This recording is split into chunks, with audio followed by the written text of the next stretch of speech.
बच्चों, कैसे हैं सब। हम लोग आज शुरू करते हैं chapter number 5 magnetism and matter. आज तक हम लोगों ने देखा magnetic effect of electric current, जिसमें बायो-सैवर्ट्स लॉ था, जिसमें साइक्लोट्रॉन था, जिसमें मूविंग कॉइल गैल्वेनोमीटर था, जिसमें conversion of galvanometer to ammeter था, वोल्टमीटर था, करंट सेंसिटिविटी थी, वोल्टेज सेंसिटिविटी थी, सर्कुलर लूप की वजह से मैग्नेटिक फील्ड था, एम्पियर सर्किट लॉ था, टोरॉइड था, सोलेनॉइड था। सोच के देखो, मतलब so many important topics were there in the last chapter, but now in this chapter also very important topics are there. तो आज हम शुरू करते हैं मैग्नेटिज्म एंड मैटर। कुछ बेसिक चीजें, कुछ छोटी छोटी चीजें, मामूली मामूली नन्ही मुन्नी चीजें आज हम सीखेंगे इस चैप्टर के बारे में। तो बिना टाइम वेस्ट किए आज हम शुरू करते हैं। पढ़ाई करना और ये तो करना ही करना है, इसलिए हम लोग शुरू करते हैं स्टार्ट। देखो चलो अच्छी बात है। हाँ, एक चीज़ और बता ये दूँ कि देखो भैया, लॉकडाउन में सब सेफ रहो, घर में रहो, बाहर जाना मत, कुछ छूना मत, कुछ छू के खा मत लेना, ठीक है। हाँ, नहीं तो फिर लास्ट में क्या होगा, जो हाथ धो रहे ना जैसे सैनिटाइजर से, उसी सैनिटाइजर के इंजेक्शन लगेंगे सबको। समझो कि ऊपर से भी असर करे और अंदर से भी असर करे। डिटॉल पी लो एक चम्मच सुबह दोपहर शाम। देखो तो bar magnet and its properties. Bar magnet class 10 की चीज, क्लास 10 में हम लोगों ने पढ़ा था बार मैग्नेट। सबसे पहली चीज समझो मैग्नेटिक फील्ड। सब जानते हो, एक मैग्नेट लो, एक मैग्नेट, इसमें एक नॉर्थ पोल होता है, एक साउथ पोल होता है। आसान आसान चीजें जल्दी जल्दी देखना, इसके पीडीएफ नोट्स में भेज दूंगा। नॉर्थ पोल और ये साउथ पोल होता है। सोच के देखो, नॉर्थ पोल साउथ पोल, इस मैग्नेट के चारों तरफ, इस मैग्नेट के चारों तरफ का वो एरिया जिस एरिया में अगर हम कोई दूसरा मैग्नेटिक सब्सटेंस रख देते हैं तो वो मैग्नेटिक सब्सटेंस, लोहा, लक्कड़, दूसरा मैग्नेट अपने ऊपर फोर्स फील करता है। क्या फील करता है? फोर्स फील करता है। अगर मैंने एक कील को यहाँ रख दिया तो यहाँ पे फोर्स कितना होगा? 0। यहाँ रख दिया तो फोर्स कितना होगा? 0। यहाँ रखा तो फोर्स होगा, यहाँ रखा तो फोर्स 0, यहाँ रखा तो फोर्स होगा, यहाँ रखा तो फोर्स 0। इसका मतलब किसी भी मैग्नेट के चारों तरफ का वो एरिया जिस एरिया में अगर हम कोई दूसरा मैग्नेटिक सब्सटेंस रख दें, आयरन और ये निकल, इस तरीके की चीजें, आयरन जो कि मतलब मैग्नेट के फोर्स को फील करता हो, ऐसी चीजें रख दें या दूसरा मैग्नेट रख दें तो वो अपने ऊपर फोर्स फील करने लगे, उस एरिया को मैग्नेटिक फील्ड कहते हैं। फील्ड, उस एरिया को मैग्नेटिक फील्ड कहते हैं। बात समझ में आ गई? तो the area around the magnet in which if we place any other magnetic substance then it feels some force on itself, then that area around the magnet is said to be the magnetic field. Clear? इसको definitions को आप लोग याद करना चाहो तो याद भी कर लो, लिखना चाहो तो लिख भी सकते हो। आगे बढ़ते हैं। देखो इसको हटाते हैं हम सबसे पहले, समझो। नेक्स्ट प्रॉपर्टी है इस मैग्नेट की प्रॉपर्टी, डायरेक्टिव प्रॉपर्टी। ये कैसी प्रॉपर्टी है? आप लोगों ने देखा होगा कंपास। कंपास देखे? कंपास क्या करता है, अगर उसको हम ऐसे करके रख दें अपने हाथ पे तो उसकी सुई नॉर्थ और साउथ में रुकती है, नॉर्थ की तरफ और साउथ की तरफ रुकती है। उसी तरीके से अगर मान लो ये मैग्नेट है और ये south pole, sorry north pole है और ये साउथ पोल है, तो इस मैग्नेट को मैं धागा बांध के हैंग कर दूं तो कुछ देर बाद मैग्नेट घूमता कहाँ रुक जाएगा? नॉर्थ साउथ में। तो मैग्नेट का जो नॉर्थ पोल साउथ पोल होगा वो अर्थ के नॉर्थ और साउथ की तरफ अट्रैक्ट हो जाएगा, उधर की तरफ रुक जाता है। तो उससे पता चलता है कि अर्थ का नॉर्थ किधर है और अर्थ का साउथ किधर है। तो डायरेक्टिव प्रॉपर्टी में मैग्नेट को हवा में अटका देने पर वो अर्थ के नॉर्थ साउथ की तरफ रुकता है, इसी को हम डायरेक्टिव प्रॉपर्टी कहते हैं। चलो आगे बढ़ते हैं। नेक्स्ट क्या है? Force between poles. सुनो, अगर मान लो मेरे पास एक नॉर्थ पोल है, मेरे पास एक नॉर्थ पोल है, मेरे पास एक साउथ पोल है, मेरे पास एक साउथ पोल है, मेरे पास एक नॉर्थ पोल है, मेरे पास एक साउथ पोल है।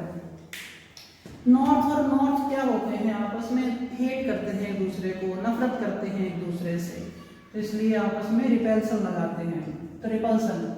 साउथ और साउथ भी आपस में नफरत करते हैं एक दूसरे से, तो रिपल्सन लगाते हैं। और नॉर्थ और साउथ आपस में प्यार करते हैं एक दूसरे से, इसलिए आपस में अट्रैक्शन लगाते हैं। तो इसी को तुम लोगों ने 10th में भी पढ़ा होगा, same pole repel to each other and opposite pole different poles attract to each other. इसी को हम कौन सा नेचर कहते हैं? फोर्स बिटवीन द पोल्स कहते हैं। क्लियर हो गई बात? ये अट्रैक्टिव प्रॉपर्टी है। कौन सी प्रॉपर्टी? Attractive property. देखो ध्यान से, मैग्नेट की खासियत होती है अट्रैक्टिव प्रॉपर्टी। मैग्नेट की खासियत होती है कि अगर नॉर्थ पोल और साउथ पोल एक मैग्नेट है, मैंने यहाँ पर एक छोटी सी लोहे की कील रख दी, लोहे की कील, तो उसको तुरंत अट्रैक्ट कर लेती है, तुरंत उसके ऊपर एक फोर्स लगाती है।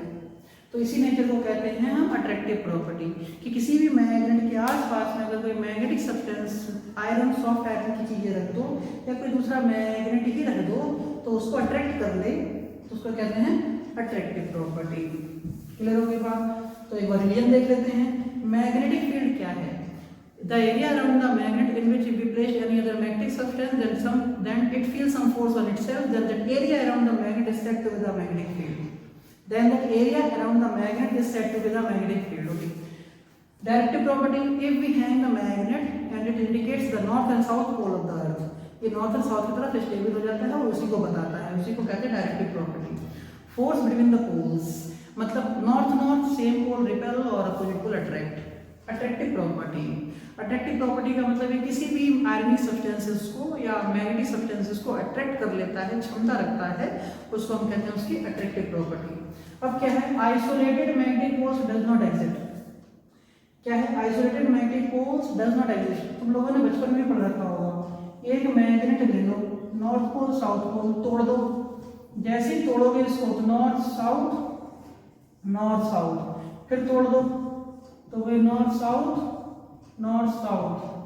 फिर तोड़ दो तो नॉर्थ साउथ। इसका मतलब जैसे जैसे हम मैग्नेट को तोड़ते जाते हैं, हमें सिंगल आइसोलेटेड कभी ये सिंगल नॉर्थ नहीं मिल सकता, सिंगल साउथ नहीं मिल सकता। जैसे ही तोड़ोगे तो इसको डोमेन थ्योरी से समझा जा सकता है। इसमें अरेंजमेंट होता है, डोमेन अरेंजमेंट बोलते हैं, कि कभी भी ये आइसोलेटेड नॉर्थ और आइसोलेटेड साउथ आपको नहीं मिल सकते, हमेशा कंबाइंड फॉर्म में मिलेंगे। एक तरफ नॉर्थ, दूसरा उसका अपोजिट साउथ मिलेगा। एक हाई स्टेबिलिटी, एक लो स्टेबिलिटी कंडीशन में हम डायपोल मोमेंट को पढ़ लेंगे। इसलिए कभी भी आइसोलेटेड नॉर्थ और साउथ पोल हमको नहीं मिलता, इसीलिए कहते हैं isolated magnetic poles does not exist. आपको अकेला नॉर्थ और अकेला साउथ नहीं मिलेगा। ठीक है, ये क्लियर होगी बात। आगे बढ़ते हैं। नेक्स्ट देखो, इंड्यूस्ड नेचर। बचपन में हम लोग बहुत ऐसी चीजें करते थे। बचपन में हम लोग क्या करते थे? एक मैग्नेट नहीं मिल जाए, चुंबक, बचपन में चुंबक कहते थे, मैग्नेट तो कभी सुना ही नहीं, चुंबक। तो मैग्नेट में हम लोग क्या करते थे?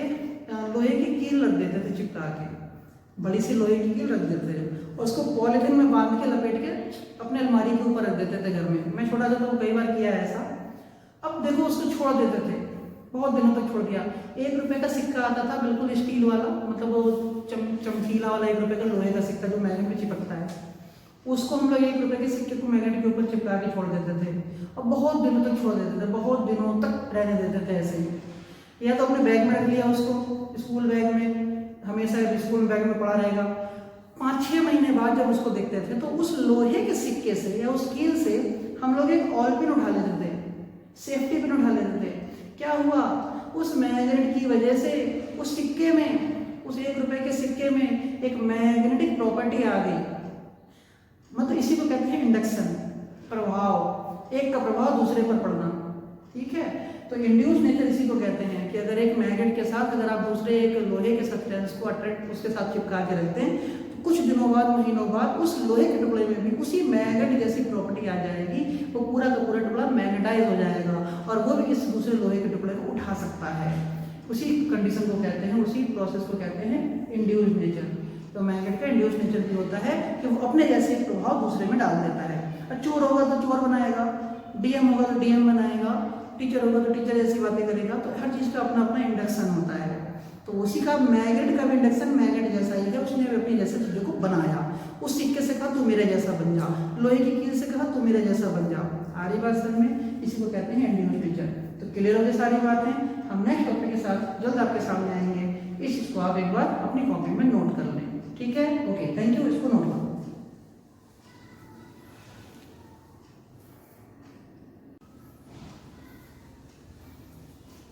हेलो बच्चे, नेक्स्ट टॉपिक देखो। नेक्स्ट टॉपिक में कहता है atomic theory of magnetism. Atomic theory of magnetism, चीजों को समझना। मान लो एक लोहे का सिक्का है, ये लोहे का टुकड़ा है, ठीक हुआ क्या समझो। अब जो लोहे का टुकड़ा है वो लोहे का टुकड़ा, सुन रहे हो ना, जो लोहे का टुकड़ा है, मान लो ये पेन लोहे का टुकड़ा है, ये शुरू में किसी दूसरे लोहे के टुकड़े को उठा नहीं सकता, अट्रैक्ट नहीं कर सकता, मत करे। कारण रीजन समझो इसका, एक शुरू में अगर कोई लोहे का टुकड़ा है तो उसके अंदर हो क्या क्या रहा होगा, हो ये रहा था, उसके अंदर हो ये रहा था कि उसके अंदर जो इलेक्ट्रॉन्स होते हैं, उसके अंदर जो इलेक्ट्रॉन्स हैं उनमें दो तरीके के मोशन होते हैं, ऑर्बिटल एंड स्पिन मोमेंटम या ऑर्बिटल एंड स्पिन कंडीशंस होती हैं, दो तरीके से रोटेशन होता है, एक होता है ऑर्बिटल, एक होता है स्पिन।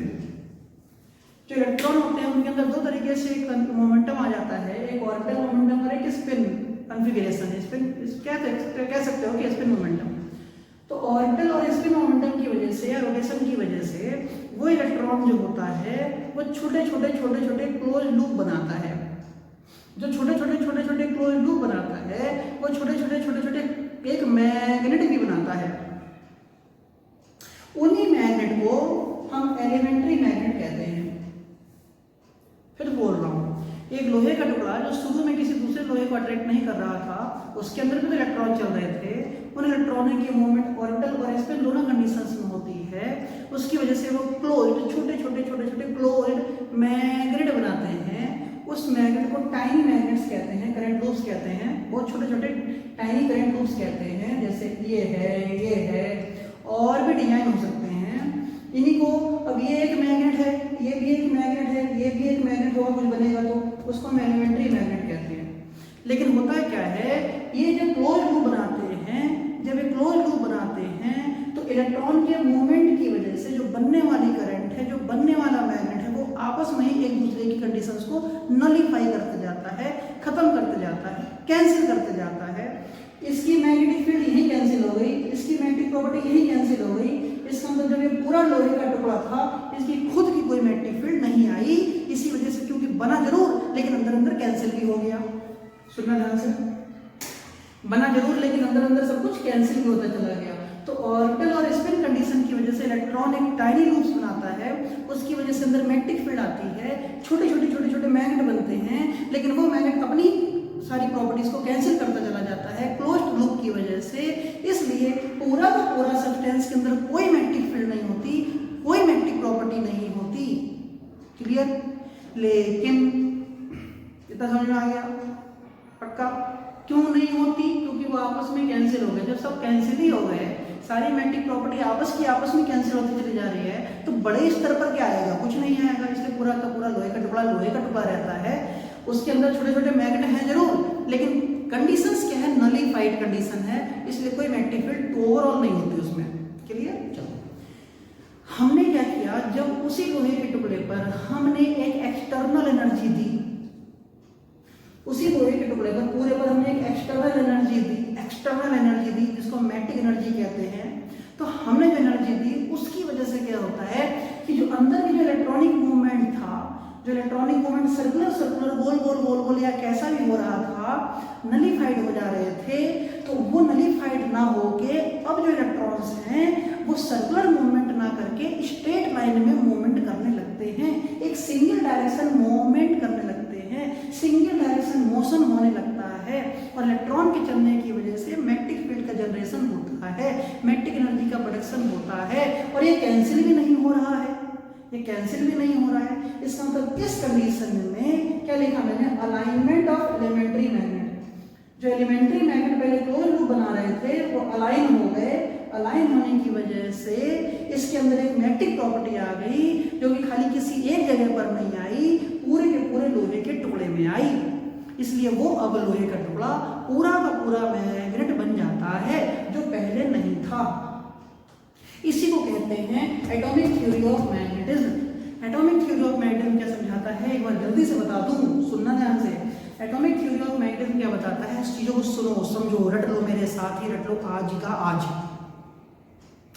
स्टार्ट। एक लोहे का टुकड़ा, बड़े प्यार से समझना, हाथ जोड़ रहा हूँ, पैर छोड़ो तुम लोगों के बच्चों के मैं अपने, कि बहुत ध्यान समझना चीजों को। एक लोहे का टुकड़ा, एक लोहे का टुकड़ा, चल लाइट जल गई। एक लोहे का टुकड़ा, उसके अंदर कोई मैग्नेटिक प्रॉपर्टी अभी नहीं है, वो लोहे का टुकड़ा है। क्यों नहीं है? सुन रहे हो ना यार? खा पी के पढ़ने बैठा करो पहले तो। एक आज की तो आंखें बंद हो रही हैं, कोई पेन चबा रहा है, कोई पता नहीं क्या मुंह में क्या लेके लिए बैठा हुआ है। खा पी के बैठा करो, भूख ना लगे पढ़ते समय, खूब खा लिया करो बिल्कुल भयंकर तरीके से। 15-15 रोटी, 2 किलो चावल, 3 किलो दाल, 1 किलो सब्जी, बड़ी बड़ी 2-4 गोभी, क्या करना है सब खा जाओ इकट्ठे, तब पढ़ने बैठो, मजा आएगा। सपने में पढ़ना। फिर देखो दोपहर में मत पढ़ा करो, दोपहर के टाइम पे खाना खाने के बाद मत पढ़ा करो, सो जाया करो 2-3 घंटे के लिए। फिर बता दूँ बहुत छोटी सी बात याद रखना, फिजिक्स के साथ साथ एक छोटी सी बात बताता हूँ। दुनिया में सबसे समझदार आदमी वही है, बहुत ध्यान सुनना, दुनिया में सबसे समझदार आदमी वही है जो खा के सो जाए और मार के भाग जाए। फिर बोल रहा हूँ, दुनिया में सबसे समझदार आदमी वही है जो खा के सो जाए और मार के भाग जाए। क्योंकि खा के सोए नहीं तो नींद आती रहेगी, पढ़ नहीं सकते, बेचैनी रहेगी। अब मार उन्होंने किसी को मारा और वहीं रुके तो बहुत पिटोगे। मारो भाग लो, बाद में देखा जाएगा जो होगा। तो सबसे समझदार बनो, दोपहर में मत पढ़ा करो, खाना खाने के बाद बहुत तेज नींद आती है, ऐसा लगता है कि एकदम नशे की गोलियां खाई हो, इसलिए कृपया करके शाम को पढ़ा करो, रात में पढ़ा करो, 3 बजे 2 बजे तुम जानो। तो हम आ रहे थे मैग्नेट पर।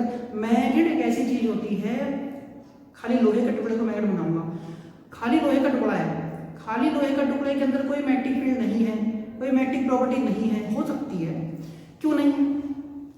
होता ये है, उस लोहे के टुकड़े के अंदर इलेक्ट्रॉन है जो ऑर्बिटल और स्पिन मोशन कर रहे हैं, करने दो। उसकी वजह से कुछ छोटे छोटे टाइनी क्लोज लूप बना रहे हैं, बनाने दो। उसी टाइनी क्लोज लूप को हम छोटे छोटे मैग्नेट कहते हैं, कहने दो। हर मैग्नेट क्लोज लूप बना रहा की वजह से पैदा होता है। अब जब इलेक्ट्रॉनिक मोशन चल रहा है तो पूरी कंडीशन को नलीफाई कर जा रहा है, कैंसिल करता जा रहा है। मैग्नेट बना लेकिन इसकी प्रॉपर्टी कैंसिल हो गई, मैग्नेट बना लेकिन प्रॉपर्टी तुरंत कैंसिल हो गई। तो अल्टीमेटली अगर मान लो 1 लाख मैग्नेट बने और 1 लाख कैंसिल हो गए तो बचा कितना? 0, नल बटे सन्नाटा। इसलिए पूरे लोहे का टुकड़ा केवल लोहे का टुकड़ा रह गया, अंदर क्या हो रहा है कौन देखने जा रहा है? चलो हमने क्या किया, उसी लोहे के टुकड़े पर बाहर से हाई पावर की मैग्नेटिक फील्ड लगा दी। ध्यान सुनना यार, हमने क्या किया, उसी लोहे के टुकड़े पर बाहर से एक हाई पावर मैग्नेटिक फील्ड लगा दी, इंड्यूस मैग्नेटिक फील्ड लगा दी। जब इंड्यूस मैग्नेटिक फील्ड लगाई तो क्या हुआ, जो अंदर टाइनी क्लोज लूप बन रहे थे उनके स्पिन और ऑर्बिटल मोशन को हमने थोड़ा सा डिस्टॉर्ट किया। अब जो अलाइन हो गए, जो गोल गोल घूम रहे थे वो अलाइन हो गए। जब अलाइन हो गए तो नलीफाई नहीं हो पाएंगे, सारे वेलोसिटी वेक्टर कैंसिल ही कहाँ होंगे? यहाँ तो कैंसिल हो जा रहे हैं सारे मोशन वेक्टर, यहाँ पे मोशन वेक्टर कैंसिल नहीं हो रहे हैं, कैंसिल नहीं हो रहे हैं, इसका मतलब कुछ रिजल्टेंट मिलेगा। यहाँ रिजल्टेंट 0, यहाँ रिजल्टेंट 0, यहाँ रिजल्टेंट मिलेगा, वही रिजल्टेंट मैग्नेटिक फील्ड देगा क्योंकि इस बार कैंसिल नहीं हुआ। तो हम कहेंगे ये लोहे का टुकड़ा था और ये अब वो लोहे का टुकड़ा ना होके मैग्नेटिक प्रॉपर्टी शो कर रहा है, चीजों को खींच रहा है। इसीलिए क्या लिखा, अलाइनमेंट ऑफ एलिमेंट्री मैग्नेट। ये था close chain of elementary magnet. जहाँ क्लोज चेन होगा वहाँ पे सब कुछ मामला 0 और अलाइनमेंट जहाँ हो जाएगा वहाँ पे मामला 0 नहीं, वहाँ मैग्नेटिक प्रॉपर्टी आ चुकी होगी। इसी प्रॉपर्टी को कहते हैं हम मैग्नेटाइजेशन। क्या कहते हैं? मैग्नेटाइजेशन। कि लोहे के टुकड़े को मैग्नेट बनाने की प्रोसेस क्या कहलाती है? मैग्नेटाइजेशन। इंडक्शन, प्रभावित करना, हमने प्रभावित कर दिया। क्लियर? आगे बढ़ो, देखो क्या है कुछ points, following facts. Orbital theory के कुछ फैक्ट्स हैं। पहला fact, single pole can not exist. बता चुका यार, सिंगल पोल कभी एग्जिस्ट नहीं करता, ऑलवेज इन पेयर, हमेशा एक पेयर में एग्जिस्ट करेगा। क्योंकि एक तरफ से जा रहे हैं, एक तरफ पहुंच रहे हैं, एक तरफ लो एनर्जी इफेक्ट, एक तरफ high energy effect. Low energy effect और हाई एनर्जी इफेक्ट, जाहिर सी बात है कि 2 पोल बनेंगे, लो एनर्जी पोल और हाई एनर्जी पोल। स्ट्रेंथ सेम होती है लेकिन हम उनको एनर्जी पोल्स बोलते हैं। तो सिंगल पोल है, can not exist, always in pair. दूसरा, magnetic poles are of equal strength. जितनी स्ट्रेंथ इसकी होगी उतनी स्ट्रेंथ इसकी होगी, जितनी नॉर्थ पोल की होगी उतनी साउथ पोल की होगी। Magnet is heated. अब सुनना, फिर वहीं आ गए। अब ये हो चुका है, ये हो चुका है, हमने इसको गर्म करना शुरू कर दिया, हमने इसको गर्म करना शुरू कर दिया, गर्म करना शुरू कर दिया, गर्म करना, हीट करना शुरू कर दिया। हीट करने की वजह से क्या होगा, इन इलेक्ट्रॉन्स की इंटरनल एनर्जी बढ़ेगी, इंटरनल एनर्जी बढ़ेगी तो रैंडम मोशन बढ़ेगा। सुनो, हीट करने की वजह से इनकी इंटरनल एनर्जी बढ़ेगी, इंटरनल एनर्जी बढ़ेगी तो इनका रैंडम मोशन होगा। जिस सीधे सीधे चल रहे थे वो अब बेचारा इलेक्ट्रॉन गुस्से आ जाएगा, गुस्से में आ जाएगा, गर्म हो जाएगा तो गुस्से में आएगा, इधर उधर भागेगा। जब इधर उधर भागेगा तो फिर से वो एक दूसरे के वेलोसिटी वेक्टर या मोशन वेक्टर को, अलाइनमेंट को कैंसिल करेगा। तो जाहिर सी बात है वो मैग्नेटिक प्रॉपर्टी धीरे धीरे लॉस होने लगेगी, जिसका मतलब हीट करने पर मैग्नेटिक इफेक्ट कम होता जाता है। हीट करने पर किसी मैग्नेट की प्रॉपर्टी, जो मैग्नेटिक पावर है वो कम होती जाती है। वो इसी वजह से कि जो अलाइनमेंट है वो टूट जाता है। अलाइनमेंट टूटेगा तो फिर यहीं पहुंच जाओगे, यहाँ नहीं पहुंचोगे तो किसी और डिग्री में पहुंच जाओगे। अलाइनमेंट टूट जाएगा, और जब अलाइनमेंट रहता है तो मैक्सिमम मैग्नेटिक पावर, और अलाइनमेंट के अलावा कुछ होता है तो मिनिमम मैग्नेटिक पावर होती है। तो हीट करने पर मैग्नेटिक इफेक्ट खत्म हो जाता है। वही लिखा, magnet is heated, the thermal energy of elementary magnet, जो एलिमेंट्री मैग्नेट की थर्मल एनर्जी है वो इंक्रीज हो जाएगी, अगेन फॉर्म क्लोज चेन्स, और फिर से वो क्लोज चेन बनाने लगेगी, और जब क्लोज चेन बनाने लगेगी तो मैग्नेटिक इफेक्ट जीरो हो जाएगा, खत्म हो जाएगा, कुछ नहीं बचेगा। इसलिए हमने सीखा एटॉमिक थ्योरी ऑफ मैग्नेटिज्म। सारे बच्चों को सारी चीजें क्लियर हो चुकी है आई थिंक सो। और अगर कोई दिक्कत हो तो कमेंट बॉक्स में अपने क्वेश्चंस को लिखना, मैं आंसर दूंगा, आप इसको नोट करें।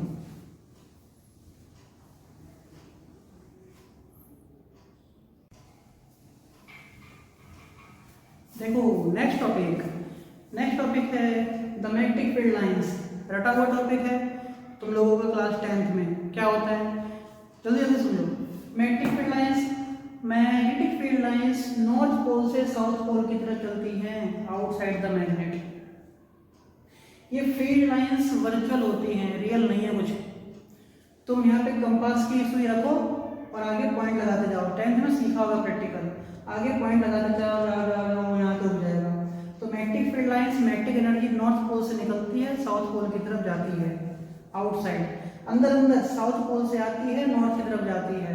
इसका मतलब क्या हुआ, magnetic field lines close loop बनाती है। क्या बनाती है, क्लोज लूप। इधर देखो, एक पॉजिटिव चार्ज है और एक नेगेटिव चार्ज है, पॉजिटिव चार्ज और negative charge. Electric field line positive charge से निकलती है, नेगेटिव चार्ज में जाती है, लेकिन नेगेटिव से पॉजिटिव की तरफ नहीं आती, तो ये क्लोज लूप नहीं बनाती। तो कोई तुमसे पूछे, 1 नंबर का क्वेश्चन है कि मैग्नेटिक फील्ड लाइंस और इलेक्ट्रिक फील्ड लाइंस में से क्लोज लूप कौन बनाता है। क्लोज लूप का मतलब हुआ कि मैं तुम तक जाऊं और तुमसे वापस आ जाऊं, तो ये क्लोज लूप बना।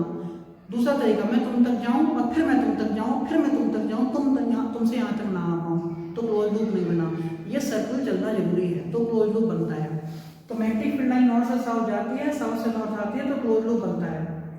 इलेक्ट्रिक फील्ड लाइन में क्लोज लूप नहीं बनता, पहली प्रॉपर्टी। दूसरी प्रॉपर्टी, जहां पर फील्ड लाइंस की डेंसिटी ज्यादा होगी, जितनी ज्यादा फील्ड लाइंस की डेंसिटी होगी वहां पर उतनी ज्यादा मैग्नेटिक फील्ड होगी, मैग्नेटिक एनर्जी उतनी ज्यादा होगी, स्ट्रेंथ उतनी ज्यादा होगी। तीसरी प्रॉपर्टी, मैग्नेटिक फील्ड लाइंस के किसी भी पॉइंट पर खींचा गया टेंजेंट, मैग्नेटिक फील्ड लाइन के किसी पॉइंट पर खींचा गया टेंजेंट उस पॉइंट पर मैग्नेटिक फील्ड की डायरेक्शन बताता है। अगर मैं एक टेंजेंट यहाँ पर बना दूं, एक टेंजेंट में यहाँ बना दूं, तो किसी भी पॉइंट पर खींचा गया टेंजेंट उस पॉइंट पर मैग्नेटिक फील्ड की डायरेक्शन बताता है। तो पहली प्रॉपर्टी क्या सीखी, पहली प्रॉपर्टी तुमने ये सीखी कि क्लोज लूप बनाता है, नॉर्थ से साउथ और साउथ से नॉर्थ जाता है। दूसरी प्रॉपर्टी, पॉइंट पर खींचा गया टेंजेंट मैग्नेटिक फील्ड की डायरेक्शन बताता है। नेक्स्ट क्या सीखा तुमने, जहाँ पर डेंसिटी ज्यादा होगी वहां पर मैग्नेटिक फील्ड की इंटेंसिटी या पावर ज्यादा होगी। एक प्रॉपर्टी और देखो, कोई भी 2 मैग्नेटिक फील्ड लाइन कट नहीं करती हैं। कभी क्या हो कि मान लो कोई 2 मैग्नेटिक फील्ड लाइन कट कर जाए, अगर 2 मैग्नेटिक फील्ड लाइन कट कर जाएंगी तो इस कटिंग पॉइंट पर 2 डायरेक्शन होंगे, उस कटिंग पॉइंट पर 2 टेंजेंट बनेंगे। 2 टेंजेंट का मतलब हुआ कि एक ही पॉइंट पर अगर मैं कोई दूसरा मैग्नेट रखूं तो वो जो 2 जगह चलना चाहेगा। ऐसा कैसे हो जाएगा कि एक ही पॉइंट पर लगने वाला फोर्स एक ही चीज की वजह से 2 तरीके से फोर्स कैसे हो सकते हैं, कंट्राडिक्टरी हो जाएगा। इसीलिए कटिंग पॉइंट होता ही नहीं है, और अगर हुआ तो इसका मतलब होगा कि कटिंग पॉइंट पर उस टेंजेंट की 2 डायरेक्शन होंगी, मतलब 2 डायरेक्शन ऑफ मोशन होंगे। एक ही मैग्नेटिक वजह से 2 अलग अलग डायरेक्शन में मैग्नेटिक फील्ड चल रही है, ऐसा इम्पॉसिबल है। तो ये सारी प्रॉपर्टीज क्या बताती हैं हमको, मैग्नेटिक फील्ड लाइंस की प्रॉपर्टी बताती हैं। क्लियर, ये आप लोगों ने क्लास 10 में सीखा था। इसको सारी चीजों को नोट करें कॉपी में जल्द से जल्द।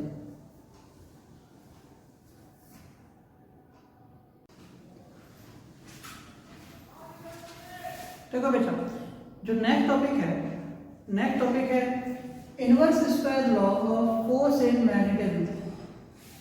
Inverse square law of force and magnetism इसी को कहते हैं कूलॉम्स लॉ इन मैग्नेटिज्म। एक नॉर्मल कूलॉम्स लॉ हम लोगों ने पढ़ा था, F = 1/4πε0 Q1 Q2 अपन R², पूरा लॉ पढ़ा था। आज वैसा ही कुछ है। वहाँ पे Q1 Q2 होता था, उस Q1 Q2 का नाम होता था electric pole strength. Q1 Q2 का नाम होता था इलेक्ट्रिक पोल स्ट्रेंथ। आज Q1 Q2 की जगह है M1 M2। आज मैग्नेटिक पोल स्ट्रेंथ है। वहाँ Q1 Q2 था, यहाँ M1 M2 है। वो Q1 Q2 था या M1 M2 है, वो इलेक्ट्रिक पोल स्ट्रेंथ या मैग्नेटिक पोल स्ट्रेंथ था। क्लियर? समझो, इस M1 और M2 के बीच की डिस्टेंस को मैंने R लिख लिया। M1 और M2 के बीच की डिस्टेंस को मैंने R लिख लिया। रूल क्या कहता है? बिल्कुल सेम है, कूलॉम्स लॉ जैसा ही है, नाम चेंज हो गया। F प्रोपोर्शनल टू, वहाँ Q1 Q2 था, या M1 M2 है। F inversely proportional to R², वहाँ भी यही था, यहाँ भी यही है। F proportional to M1 M2 upon R², वहाँ Q1 Q2 अपन R² था, या M1 M2 अपन R² है। F इक्वल टू कांस्टेंट लगा दिया, μ0/4π M1 M2 अपन R², μ0/4π M1 M2 अपन R²।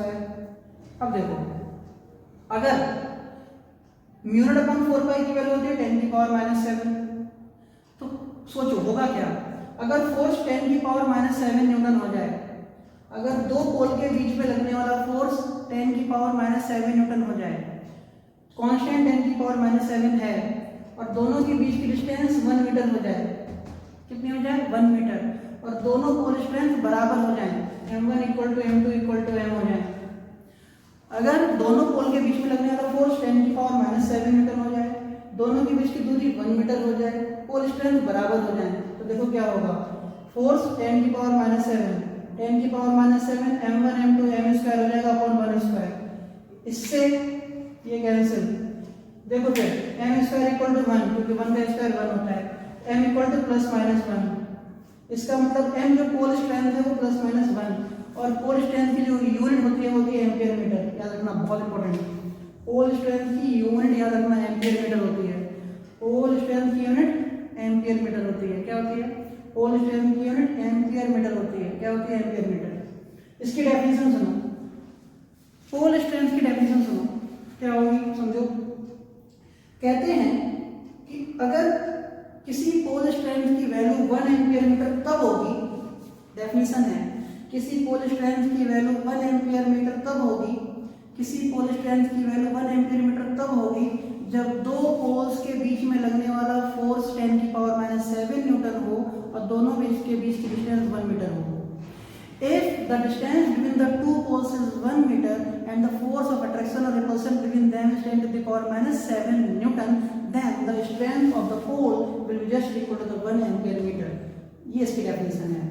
दूसरी इसकी यूनिट होती है, इसका नाम है पोल स्ट्रेंथ। इसकी दूसरी यूनिट होती है न्यूटन पर टेस्ला। इसकी ऐसा यूनिट कोई तुमसे पूछे, पोल स्ट्रेंथ की ऐसा यूनिट पूछे तो कहोगे न्यूटन पर टेस्ला, और पोल स्ट्रेंथ की नॉर्मल यूनिट तुमसे कोई पूछे तो क्या कहोगे? एम्पियर मीटर होती है।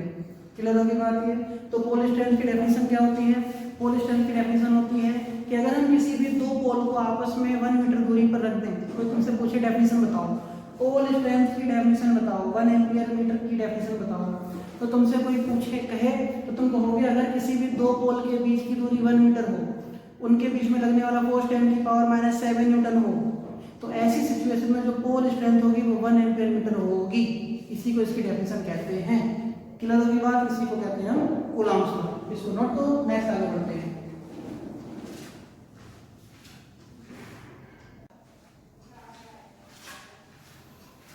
देखो बच्चे, नेक्स्ट हेडिंग है magnetic dipole, dipole length, magnetic dipole moment. हम लोगों ने सुना था इलेक्ट्रिक डाइपोल, वैसा ही होता है मैग्नेटिक डाइपोल।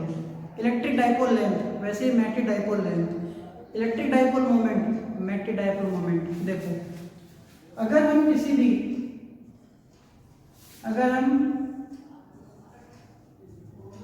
भी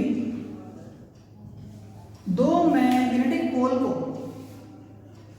अगर हम किसी भी दो मैग्नेटिक पोल को जो इक्वल स्ट्रेंथ के हों और अपोजिट पोलैरिटी के हों, और एक नॉर्थ है दूसरा साउथ हो, अगर हम किसी भी दो पोल को जो इक्वल स्ट्रेंथ के हों और अपोजिट पोलैरिटी के हों, उनको आपस में किसी फाइनाइट डिस्टेंस पर रख दें, किसी फाइनाइट डिस्टेंस पर रख दें, तो इस तरीके से बनने वाले अरेंजमेंट को हम मैग्नेटिक डाइपोल कहते हैं। क्या कहते हैं? Magnetic dipole. इसका सबसे अच्छा अरेंजमेंट ये होता है, देखो इसका सबसे अच्छा अरेंजमेंट हम ये मानते हैं, ये रहा M M N S, मतलब दो पोल भी हो गए, एक नॉर्थ एक साउथ भी हो गया, दोनों पोल इक्वल पावर या स्ट्रेंथ के भी हो गए, दोनों के बीच की दूरी फाइनाइट भी हो गई। तो दो पोल स्ट्रेंथ जिनकी स्ट्रेंथ सेम हो और अपोजिट पोलैरिटी के हों, उनको किसी फाइनाइट डिस्टेंस पर रख देते हैं, तो इस तरीके के अरेंजमेंट को हम क्या कहते हैं? मैग्नेटिक डाइपोल कहते हैं। चलो ये बात समझ में आ गई। फिर बोल रहा हूँ, किसी भी दो इक्वल और अपोजिट पोल स्ट्रेंथ की चीज को अगर हम साथ में पास में रख दें, फाइनाइट डिस्टेंस पर रख दें, तो उसको मैग्नेटिक डाइपोल कहते हैं। अब डाइपोल लेंथ इलेक्ट्रिक डाइपोल में क्या होता था? 2a। आज देखो क्या होगा, आज मैग्नेटिक डाइपोल में देखो डाइपोल लेंथ क्या होता है, इसमें होता है 12, वहां होता था 2a, यहाँ होता है 12। क्लियर? अब है magnetic dipole moment. Magnetic dipole moment का फॉर्मूला इलेक्ट्रिक डाइपोल मोमेंट का क्या होता था? P = Q × 2a। P = Q × 2a। आज देखो इसका मैग्नेटिक डाइपोल मोमेंट को शो करते हैं कैपिटल M से। किससे शो करते हैं? कैपिटल M से। तो कैपिटल M इक्वल टू, वहां होता था Q, यहाँ होता है M, Q की जगह M इंटू 2a, यहाँ क्या होगा? 12 इंटू 12। तो मैग्नेटिक डाइपोल मोमेंट क्या हुआ? M into 12। और डाइपोल स्ट्रेंथ की यूनिट क्या होती है? Ampere metre. लेंथ की यूनिट क्या होती है? मीटर, इसलिए क्या आ गया? Ampere metre square. क्लियर? तो product of pole strength to the dipole length is said to the magnetic dipole moment. दोनों पोल के बीच की दूरी को डाइपोल लेंथ कहते हैं 12, और दो इक्वल स्ट्रेंथ और अपोजिट पोलैरिटी के जो पोल्स होते हैं उनको पास में रखते हैं फाइनाइट डिस्टेंस पर, तो इस अरेंजमेंट को हम मैग्नेटिक डाइपोल कहते हैं। इतनी बात समझ में आ गई। अब तुम देखो, ये हमें एक मैग्नेटिक डाइपोल मिल गया, हमको ये मैग्नेटिक डाइपोल मिल गया। अब इसके 3 केस सीखे थे हम लोगों ने। क्या क्या सीखा था? 2 case, axial position, equatorial position पर इलेक्ट्रिक फील्ड निकालना। डाइपोल की एक्सियल पोजीशन पर और इक्वेटोरियल पोजीशन पर इलेक्ट्रिक फील्ड निकालना। आज हम सीखेंगे मैग्नेटिक डाइपोल की एक्सियल पोजीशन पर और इक्वेटोरियल पोजीशन पर मैग्नेटिक फील्ड निकालना। समझ में आ गई बात?